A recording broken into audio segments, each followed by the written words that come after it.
Ashley Howard with Ashley Howard Teaches, and we are on CC Cycle 2, Week 8, 5th edition. I'm so excited to go through this whole week with you. But first, could you hit that like and that subscribe button so that you don't miss a thing? Also, don't forget to hang around to the very end because I will be talking about review ideas and ideas for Tin Whistle. All right, thank you so much. Let's get started. So for math this week, we are doing 14s. So what we are going to do is get a piece of Play-Doh out, and I have some numbers. A lot of times I'll print them, sometimes I don't have enough time, and I'll put them all on popsicle sticks. Now you can get fancy and laminate them or just leave them, either way. So what we'll do is each child will get a piece of Play-Doh, and as we go around and they say the numbers, each child one at a time will get to put in their number into the Play-Doh. So some of the kids might have 2, some might just have 1, just depends on your class size. Also, after we've done our numbers and we've gotten through those, we will roll it up again and do the same thing over. So they kind of have fun rolling up the ball and getting that ready again. And so then we do the numbers again. So after that, I bring out my skip counting cards. They look like this. Now, these are a free digital download for you. You can find them down below in the description. If you don't mind, if you enjoy these cards, hit that like button. So what we'll do is we'll go through and we'll point to the numbers as we sing them and go through them that way a couple times. Afterwards, we will practice throwing our ball from hand to hand while we say our 14. So we'll go like this and just throw our ball hand to hand. So let's move on to science. All right, science is one of my very favorite. Now, what I like to do is, I am not a very good artist, but I cut out just a simple fish from construction paper and I put it on a little dowel rod. So super cheap, super easy. And as we talk about aquatic biomes, we're going to swim our fish around and say them. So that's kind of a fun way to keep their hands busy and for them to say them and enjoy it. Also, I like to include hand motions. So for ponds and lakes, I tell them to put their fish in a big circle like this. And then for streams and rivers, our fish is going to swim like this as we do our arm like this. And then for wetlands and estuaries, we're going to stomp in the wetlands. So we're going to jump up and then we're going to come back down like this. And we'll say wetlands and estuaries. And then for oceans and seas, we're just going to make the fish go through these big oceans and seas. So they have a lot of fun with that. Afterwards, we can practice whispering as we swim our fish, or saying it really loudly, or you could pull out voices from those little popsicle sticks and do it like that too. But that's just kind of a neat way, and if you want to let them, they can take their fish home, and they just love that. For English, we're going to talk about reflexive pronouns. So for this one, I like to have animals. Sometimes, if I can find enough, since I have 5 kids, we have a lot of little figures and stuff like that. I put a lot of little animal figures in a bag. You can also find those little packs at Walmart of animals, and you put them in a bag. Close that bag where they can't see them, and they have to close their eyes and put their hand in. The whole class acts out that animal as they say their Latin. So they have a lot of fun like that because they never know which animal they're going to pick out and what they're going to do. So that's kind of a neat way to do that. So we are already on Latin. For Latin this week, we are going to drop and jump. So all we do is as we say them, we're going to drop to the ground, and then for the next one, we'll jump up. So they're going down and jumping up between every single one. So we'll do that 2 or 3 times. And then what I like to have them do is they're going to sink like a popsicle as they say them. So they're going to say them up here and clap. And then they're going to bend down lower and tap their knees. And then they're going to tap the floor and say as they say them.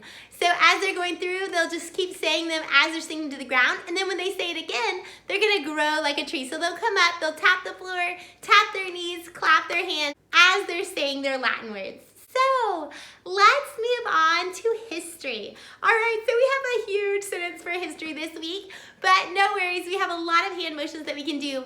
So for 1400, I'm gonna put up 1-4 for 1400s. For 1500s, we're gonna go 1-5. So for Diego, we're going to make a D with our hands like this, and then we're going to run in a circle as we say around the cape. So then for Amerigo, we're gonna make an A like this. So we'll do that for sailed. And then for Balboa, like this. For crossed, we're going to jump like this, like we're crossing over. And then for Pacific, we're gonna make ocean arms like this. And then for Magellan, we're gonna make a, then for sailed around the globe, we're gonna make a big circle as we run in a big circle this time for around the globe. And then for Coronado, we're gonna make a C like this. And then for explored, we're going to go out like this. And then for southwest, we're we're going to fall to the floor like this. And then for west, we're gonna jump up and put 3 fingers out for W, for west, and we'll go like this. All right, so those are hand motions for history. So another game I love for review is The Floor is Lava. Now this is a fun one for your kids to play at home too. So with this one, you're gonna get a ton of these pieces right here, and you spread them out across your floor. You're gonna be able to spin the spinner, pick a color. They can't touch the floor. They get to skip around on these little pieces. They have so much fun with it. It also comes with these cards right here. It says, clap your hands 10 times as fast as you can. And then you have things like, act like you are hula hooping. So it keeps them really engaged, and it's not expensive at all. It's a super fun game to keep on hand all the time while you're tutoring. So that's a fun review game. Now, if you don't want to go out and buy a game, another suggestion is have a USA puzzle. And then each person gets a piece of the USA puzzle, and they get to put it into the puzzle every time that they answer a review question. And the other kids who are waiting to answer a question can help the student find where the piece goes. So that's kind of one that a lot of people already have on hand, so it's super easy to do. Another one with absolutely nothing, of course, is an absolute favorite. It's 4 corners. We just call it the corner, close your eyes. They say review question. It works wonders, and so many kids love it. So I always like to mention that one because that one is always a crowd favorite no matter what, and it's so easy. All right, so we've done review, we've done our new grammar. It is time for tin whistle. Now, I know my first year tutoring, tin whistle seems so daunting. So I understand if you're like, what is this tin whistle and what do I do? And it's really so easy once you get the hang of it, and it'll become like second nature. So every week that I start tin whistle, I'm gonna go over a little bit of a review of the week before. So last week we talked about some words like harmony and cacophony. Can you tell me what harmony is? Can you tell me what cacophony is? And so they'll be able to tell you those after we've kind of talked about those from the week before. Also, we'll go over our tin whistle song. If you weren't there for that, it's in the video from last week. We'll go over that song, so helpful. We'll talk about our finger holes and what our fingers should look like after we touch the holes, how they should have little Cheerios looking circles on our fingers after we touch the holes. We talk about which hand do we put on top, and they'll tell us. So just a quick, fast review of the things that we reviewed the last week. All right, then I talk to them about my rules again, and that when I conduct, I go like this, and that when we stop, we go like this. So after we've established our rules and done a quick review of the week before, we will move into the naming section of our tin whistle song. All right, so first what I like to do is I like to have a trifold board. Now, if you go to CC Connected, there are so many papers on tin whistle, and you can make, I wish I could show you mine, but it got destroyed, so I had to make a new one. But it shows you all, you can put all these different terms and vocabulary. You can find them online for free also, anywhere on when you search for tin whistles, and you can find the parts, you can find what forte and piano mean, all those different terms for music you'll be able to find. So you can put those on a board, and just makes it easier and more organized to show them as you go through. All right, so as we talk about piano, I like to go like this and have them go like this. So I say, okay, for a piano, we have to be very quiet like this. Piano means quiet. So then we practice singing our cycle song in piano. So we'll sing it really softly a couple of times. And then we'll discuss forte. Forte is loud. So we might talk about what are some things that you know that are loud. And so we'll go through that, and we'll talk about forte is loud. So I'll tell them we're not going to scream, but in our louder voice, we are going to sing our cycle song again. And so I'll have them sing it loud. And then I'm going to have them raise their hand, and I'm going to either start to sing really softly and have them identify piano, or I'm going to sing loud and have them identify forte. So that's kind of fun. And then you can have 1 or 2 students come up to the front, and they can be the person that either does it really soft or really loud, and the other students get to identify which one they're doing. So that allows them to kind of teach the class as well. All right, so then after we've done piano and we've talked about forte and we've sang our song with that, then I'll say, okay, boys and girls, can you think of something that's not only quiet, but that is really, really quiet? So I'll have them raise their hand, and then we'll talk about the term pianismo. We're gonna sing our song, Mary Had the Little Lamb, in the quietest voice we possibly can. So we're gonna sing it super, super quiet. And then I'm gonna say, okay, how did we sing that? What was that word that we used for that? And hopefully they'll say pianismo. And then we're going to sing it.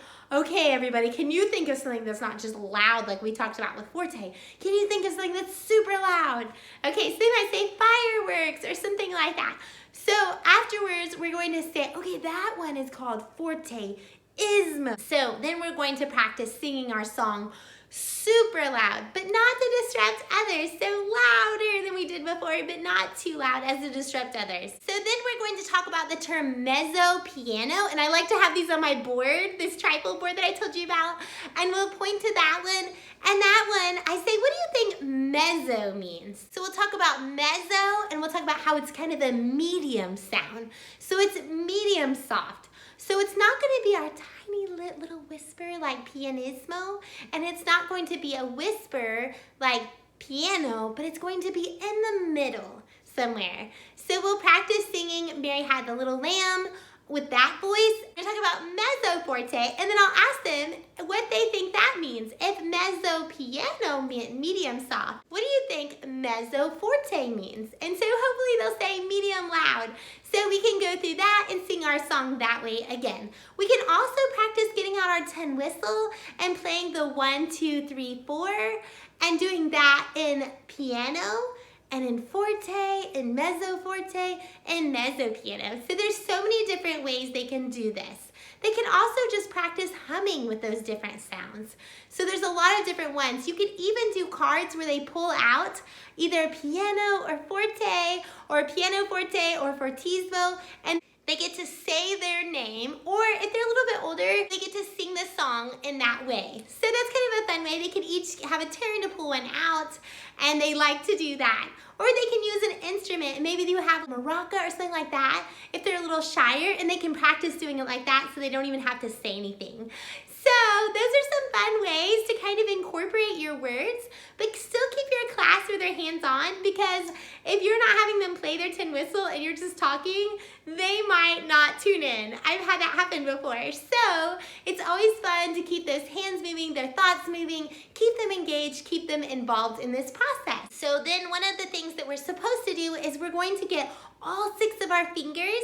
And so before we play, I'm gonna go over our finger positions one more time, sing our song, make sure everybody's fingers are in place, and then we're going to play it with one finger coming off each time. So we're gonna blow like this and one finger comes off. We're gonna talk about the singing being in unison, being in harmony, and we'll do it that way. And then as our book says, we're going to practice playing in piano with each other, and we're also going to practice playing this in forte. And we're gonna talk about how both of these are called dynamics. So whether it's in piano or forte or fortissimo or pianismo, those are all part of dynamics. All right, so after we practice those, and you may have some students who want to show off their new skills and show you how they play with their 6 fingers one at a time. And you can go through and have each student go through and show you how well they can do that. That's kind of a fun way to get them engaged also. So then for our last part, we're gonna go, I'm gonna say a sound, or I'm gonna have a sound and I'm gonna have them identify what it is. So I'm gonna go really, really soft. And then we're gonna go through and they're gonna say, oh, pianismo. And we'll go through all of those. So we'll go through our dynamics one more time and kind of put those in. And also we can practice again, pulling out those cards and having people identify them. So after that, we are done with our tin whistle for this week. All right, so I'm so glad you've stuck around to the very end. Don't forget to like and subscribe. If you have any questions, I would love to help you. So please leave